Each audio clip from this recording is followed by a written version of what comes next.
इस वक्त हम मौजूद हैं कायदे आज़म चौक में। आप देख सकते हैं कि मेरे पीछे अभी क्योंकि 10 बजे का टाइम था, जो तमाम तंजीमें ताजरों की उन्होंने जो ताजिर हैं उनको टाइम दिया था कि 10 बजे यहाँ से चौक शहीदाना रैली का इत्माम किया जाएगा। जिस तरह पूरे आज़ाद कश्मीर में इस वक्त एहतजाज जारी हैं लॉकडाउन नामंजूर के, मीरपुर आज़ाद कश्मीर में भी तमाम जो ताजिर हैं वो एक प्लेटफार्म पर जमा है। तमाम जो तंजीमें हैं, तमाम जो सिविल लोग हैं वो इनके साथ हैं, जो स्कूलों वाले लोग हैं वो भी, और तमाम जो इदारे हैं मीरपुर शहर के वो भी इनके साथ मौजूद है। इनका एक ही मुतालबा है कि लॉकडाउन नामंजूर, जिसमें SOP के मुताबिक काफ़ी जो सख्त लॉकडाउन करने के अहकाम जारी किए गए थे वज़ीर-ए-आज़म आज़ाद कश्मीर से। और खाली कल जो DC ऑफिस में ये कहा गया है कि जो लॉकडाउन है उसको किया जाएगा। तो इस वक्त जो ताजिर है वो सरापा एहतजाज, हम ताजिरों से भी बात करेंगे कि इस हवाले से वो हमें क्या मैसेज देते हैं और अगर ये मुतालबात नहीं पूरे होते तो अगला इनका लाएअमल क्या होगा। तो साहब ये बताइएगा कि जैसा कि कल DC ऑफिस में भी जो एक मीटिंग थी वहाँ पर भी DC साहब ने कहा है कि जो लॉकडाउन है वो होगा, तो इस हवाले से आज तमाम ताजर जो एक प्लेटफार्म पे जमा, इस हवाले से क्या मैसेज देंगे आवाम को अगर ये आपके मुतालबात नहीं पूरे किए जाते तो अगला जो मरला होगा वो क्या होगा। अभी तो हम ये जुलूस वाला मामला है कि ये भी हम चौक शहीदा से लेके जाएंगे, कायदे-ए-आज़म चौक शहीदा लेके जाएंगे। असल मसला ये था कि बकौल इंतजामिया कि 80% आपके कारोबार खुल गए हैं, 80% खुल गए हैं, तो बाकी 20% में कोई फ़र्क नहीं पड़ता, जिसमें फिर जूते बचते हैं और प्लस वो क्या कहते हैं ज्वेलरी वाले और कपड़े वाले। तो हमारा मकसद ये था कि SOP पे आपने देखा होगा कि एक हफ्ते से आप खुद देखते रहते हैं कि हर लोग, तमाम लोगों ने मास्क पहने हुए हैं, SOP पे मुकम्मल अमल दरामद हो रहा है। लेकिन लॉकडाउन में तो पब्लिक ट्रांसपोर्ट बंद नहीं की गई। हमारे लोगों का ये मकसद था कि लोग तो जेल में खरीदारी करने चले जाएंगे, दीने खरीदारी करने चले जाएंगे, तो SOP पे अमल दरामद ही कराएं। और ये देखें ना, ये एक माशी कत्ल है, अभी ये 15 दिन का है, 15 दिन फिर बढ़ाएंगे, फिर महीना हो जाएगा। तो हम तमाम जितने भी हैं ताजर हजरात वो SOP पर अमल कर रहे हैं, तो बड़ाए मेहरबानी उनका माशी कत्ल ना किया जाए। आप यूरोप की मिसालें देते हैं, यूरोप में जब दुकानें बंद होती हैं तो लोगों को वहाँ पे पैसे दिए जाते हैं, लेकिन जो हमारे दुकानदार लोग हैं इन्होंने कमेटियाँ डाली होती हैं, बिजली के बिल भी देने होते हैं और अपने जो वर्कर उनको किराया वो तनख्वाह भी देनी होती है।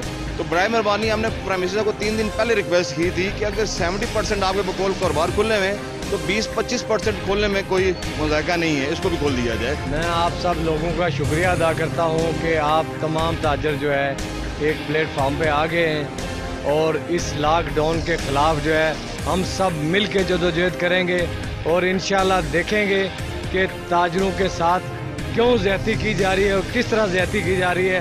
हम सब ताजर एक हैं और निकलेंगे और इस जो है लॉकडाउन का हम मुस्तरद करते हैं और इंशाअल्लाह ताजरों के साथ मिल के, हमारी किसी से कोई ज़ाती जंग नहीं है, ना किसी से ज़ाती लड़ाई है। हम चाहते हैं कि ताजरों को इंसाफ मिले। ताजर जो है पहले ही जो 3 माह का लॉकडाउन था उससे अभी तक संभले नहीं है और अब जो है मज़ीद लॉकडाउन जो है ये उन्होंने लगा दिया हुकूमत ने। तो मैं हुकूमत से ये कहना चाहता हूँ कि खुदारा जो है ताजरों पे रहम करो, ताजरों पे ये जो ज़्यादती है इस पर जो है वो पहले अजाला करो और ताजरों को जो है पहले उनको जो है बाल बच्चे के लिए। ये बताइएगा कि अगर आज आपके मुतालबात नहीं पूरे तो कल आप क्या करेंगे। हम सब मिल के जो है मुश्तरका लाएअमल इख्तियार करेंगे और अगर आज रात तक हम देख रहे हैं ना, अगर आज रात तक कोई फैसला हुकूमत नहीं करती तो फिर हम मिल के जो सब फैसला करेंगे, हम सब उसके ऊपर ही जो है वो अमल दरामद करेंगे। आप जो ताजर हैं उनकी बात सुनी, इस वक्त जो टीचर हैं वो, इस वक्त जो स्कूलों के मालकान हैं वो भी सरापा एहतजाज है, उनका भी यही एक मुतालबा है कि लॉकडाउन को ख़त्म किया जाए। अभी हमारे साथ टीचर मौजूद हैं, हम उनसे भी बात करेंगे कि वो इस हवाले से क्या मैसेज और क्या पैगाम देते हैं। Azad Kashmir private school and colleges association ज़िला मीरपुर की तरफ से ये पुरअमन प्रोटेस्ट के हवाले से आज का उस्ताद सड़क पर है और हमारा हुकूमत वक्त से मुतालबा ये है कि मौजूदा जो लॉकडाउन किया जा रहा है ये किसी तौर पर भी कोई मुनासिब, मुनसफाना और अदल पे मबनी सिस्टम नहीं है। लिहाजा तालीमी अदारे, पंजाब के वज़ीर तालीम साहब का कहना है कि सबसे ज़्यादा SOP तालीमी अदारों में उस पर अमल दरामद हो रहा है। लिहाजा हम ये चाहते हैं कि SOP के तहत ही तालीमी अदारों को जो है वो खुला रहने देना चाहिए, तालीम को आम किया जाए। ये तालीम दुश्मनी है, ये तालीम का कत्ल है। अगर गवर्नमेंट लॉकडाउन करती है तो वो फिर जुमला जो प्राइवेट स्कूलों के असातिज़ा हैं, जो हेड टीचर्स हैं, इनको फैसिलिटेट करे, इनको कंपनसेट करे जैसे दुनिया के महज़ब ममालिक में किया जाता है। मेरा यही है कि सबसे ज़्यादा SOPs जो हैं वो एजुकेशन में इम्प्लीमेंट हो रहे हैं اگر مزید گورنمنٹ کرنا چاہتی ہے تو SOPs ڈاکٹرز ہم اپوائنٹ کر سکتے ہیں، ان کو پے دے سکتے ہیں. گھروں میں بٹھا کے بچوں کو ان کا تعلیمی کیریئر ضائع کرنا یہ اچھی بات نہیں ہے.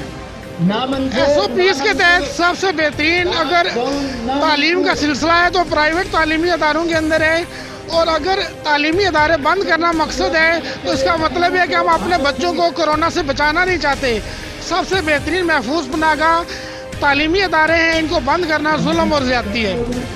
جی آپ نے جو ٹیچر ہیں، اساتذہ ہیں، ان کی بات سنی. ان کا بھی ایک ہی مطالبہ ہے کہ جو لاک ڈاؤن ہے یہ نامنظور ہے ہمیں، اور جو بچوں کی تعلیم ہے اس پہ بھی کافی فرق پڑ رہا ہے. اور SOP کے مطابق ہم school and college network جو بھی ہمارے میرپور آزاد کشمیر کے ہیں، سرکاری ہیں، ہاتھ پرائیویٹ ہیں، وہ اس وقت SOP کے مطابق چاہ رہے ہیں. اس وقت ریلی کا آغاز ہو چکا ہے. میں کیمرہ مین کا کہوں گا، وہ خود کہا کہ اس وقت تاجر، سول سوسائٹی، ٹیچر اور تمام جو میرپور کے شعبے ہیں اس وقت ایک پلیٹ فارم پہ جمع ہے، اور اس وقت قائد اعظم چوک سے ریلی کا آغاز ہو چکا ہے. یہ جو چوک شہیداں تک جو ریلی ہے اس وقت جائے گی. اس کے بعد آگے دیکھتے ہیں کہ جو ضلعی انتظامیہ وہ ان کے ساتھ کیسے تعاون کرتی ہے. اور اس وقت تمام جو آزاد کشمیر کے تاجر اور جو حکومت ہے وہ آمنے سامنے ہے. اس وقت دیکھتے ہیں کہ کس کا پلڑا بھاری ہوتا ہے، کہ لاک ڈاؤن لگتا ہے یا ان تاجروں کی بات پوری کی جاتی ہے. جی